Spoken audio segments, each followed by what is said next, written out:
A continuación presentamos nuestra opinión editorial. En defensa de los perseguidos.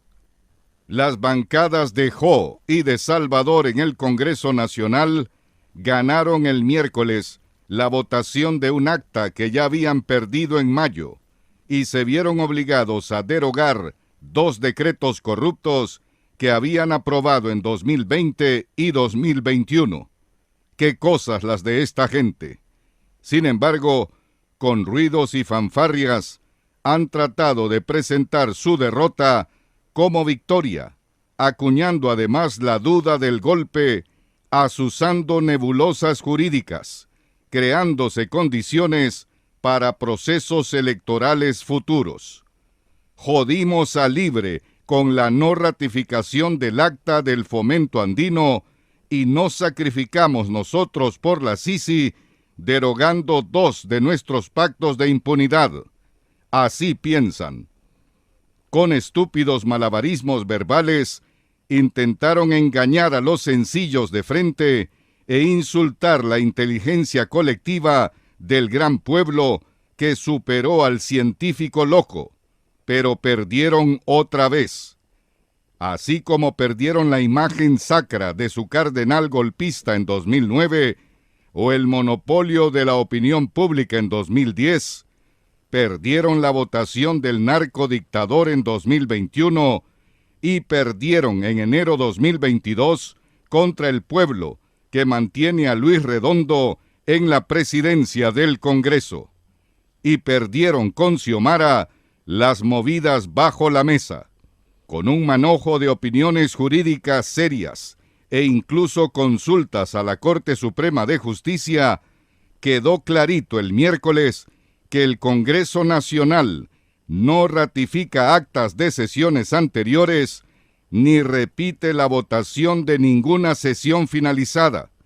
Solo lee los hechos acontecidos, pide reconsideraciones de sintaxis o de ortografía si las hay y aprueba según protocolo.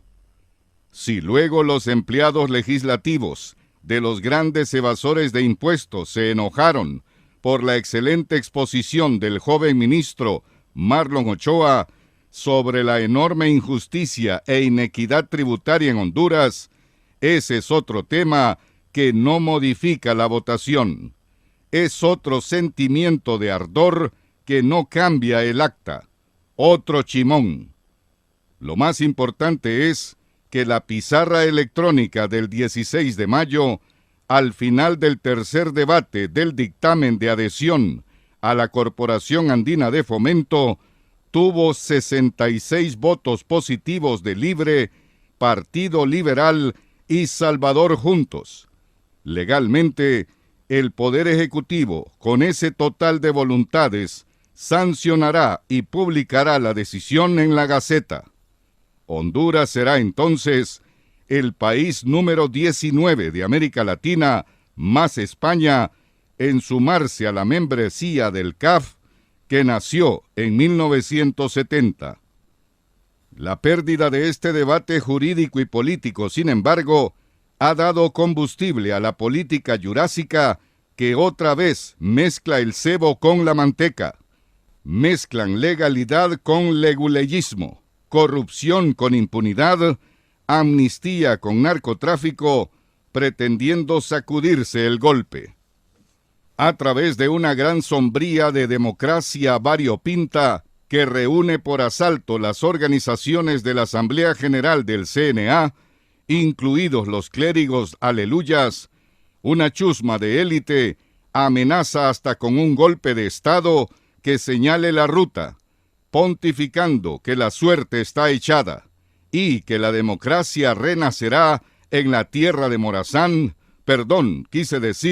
de Tiburcio. Esta es la misma chusma de élite que quiere mantener empleados a sus peones en el aparato del Estado, pero se opone a que el gobierno busque fuentes alternativas de financiamiento.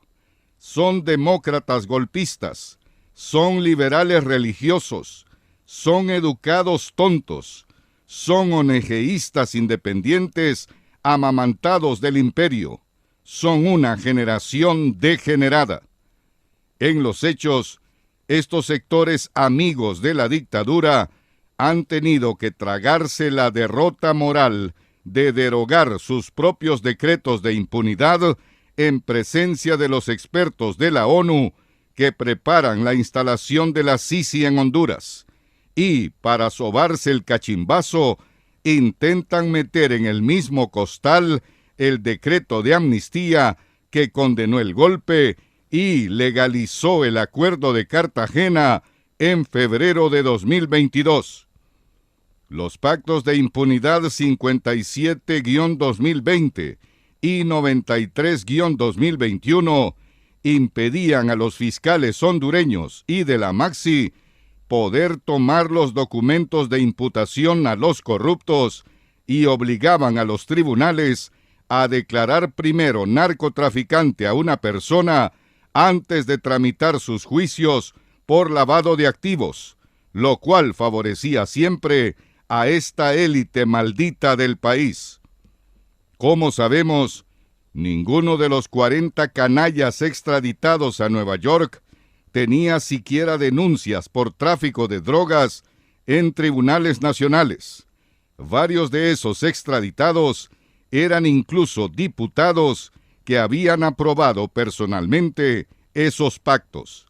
Anteayer, 112 diputados, incluidos sus colegas rojos y azules, levantaron convenientemente sus manos para derogar esos acuerdos impunes. Un alto porcentaje de estos actuales diputados habían aprobado esas marrullas en 2020 y 2021. ¡Qué cosas! Estos perdedores patrocinadores del científico loco no pudieron parar en febrero 2022 la condena legal del golpe de Estado de 2009 y el fin de la persecución política a las víctimas de la resistencia nacional. Y ahora tratan de levantar otra vez esa bandera. Esta chusma de élite, que perdió los contratos de publicidad con el Estado, que se creían intocables porque la narcodictadura les daba doble dinero con la ley de perdón de impuestos a cambio de silencios, son en realidad la gente que divide a Honduras. La amnistía a las personas perseguidas políticamente por jueces, fiscales, policías y medios de comunicación les estorba, porque es una ley que además mantiene abierta la puerta para juzgar a los responsables del golpe, a los asesinos y torturadores de la población que se declaró legalmente en insurrección en 2009, 2014 y 2017. Tratan de equiparar el semejante pacto de los narcotraficantes corruptos con la ley que favorece a las víctimas de la violencia del golpe de Estado. No, señores, no, señoras, esto no es así.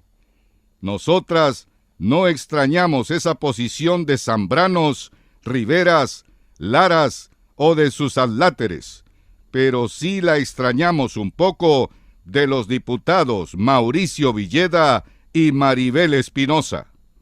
En este punto, los diputados de ceño fruncido, católicos al tuétano, seguidores de Óscar Andrés el golpista y formalmente providas y antipíldoras del día después, hablan con un tono agresivo de venganza contra Quique Flores y contra Chimirri, especialmente imputados por delitos políticos y conexos después del golpe político, religioso, militar, empresarial e imperialista, y actualmente libres. Villeda y Espinosa aprietan el ceño, cubren sus rostros con una monumental seriedad y después escupen tonos de pontífices, haciéndonos sentir a veces como humillados acólitos de las iglesias o plebeyos discapacitados de las tribunas romanas de la antigüedad. De Villeda Bermúdez extrañamos porque en 1980 servía como abogado a la causa del Comité para la Defensa de los Derechos Humanos en Honduras, y lo teníamos como liberal de principios, opuesto al método violento del golpe de Estado, de lo cual fue víctima su padre. De Espinosa Turcios lo mismo, creció en el hogar de un teniente coronel, víctima de los golpistas que humillaron a Pajarito, con voz clara desde los escombros del Partido Liberal Golpista. Pero ambos diputados, unidos por la historia de los golpes, ahora que sus planes políticos adultos no funcionan porque se sumaron en alianza a los perdedores, atacan la amnistía que beneficia a campesinos, estudiantes, pobladores, mujeres, indígenas, libres pensadores que resistieron la violencia de los golpistas fascistas del 2009.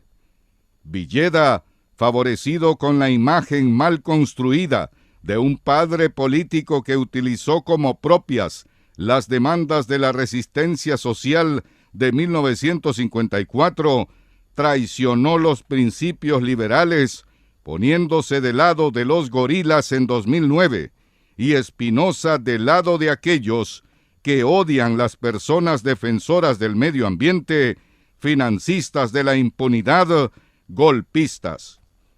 Las víctimas de la violencia del golpe de Estado, aún sin justicia ni reparación, muchas aún sin libertad definitiva y en el exilio forzado, seguramente no van a permitir a ningún político nacional la comparación del pacto de los narcos con la ley de amnistía de febrero de 2022. No dudamos que, para defender el espíritu de esa ley, cuya discrecionalidad está en poder de los jueces de la República, las víctimas irán en manifestación pacífica a las casas u oficinas de sus detractores o al Congreso mismo para hacer que se respete el derecho humano a cesar la persecución penal a quienes ejercieron la libertad en medio del caos provocado por los golpistas. Si hay políticos nacionales impidiendo conscientemente la instalación de la Sisi en solidaridad con los 40 ladrones extraditados a Nueva York, saboteadores del gobierno de transición democrática, lavadores de activos, socios de la Viuda o del Coyote Mayor, deberían buscar otros argumentos y nunca menospreciar el dolor y el sufrimiento de las verdaderas víctimas de la intolerancia y de la violencia política en Honduras. La amnistía de 2022 no se toca, no se pacta. Buenas noches. La memoria es un derecho. Si es histórica, es mejor. Es como un arma de los pueblos. Es algo que no se puede destruir con fuego, calumnias ni torturas. Está hecha a prueba de balas.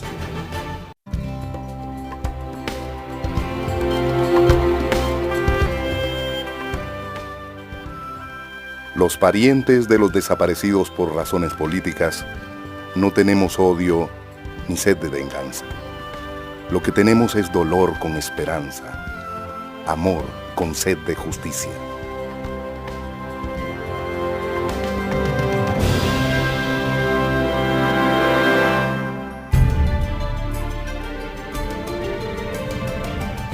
Rendir cuentas es un deber y un derecho de los gobernantes y gobernados, de los cooperantes y de los receptores. Es un derecho de los pueblos. Es poner las cosas claras cuando está de por medio el dinero, el trabajo de la gente, el presente y el futuro. Voces contra el olvido. Voces contra el olvido.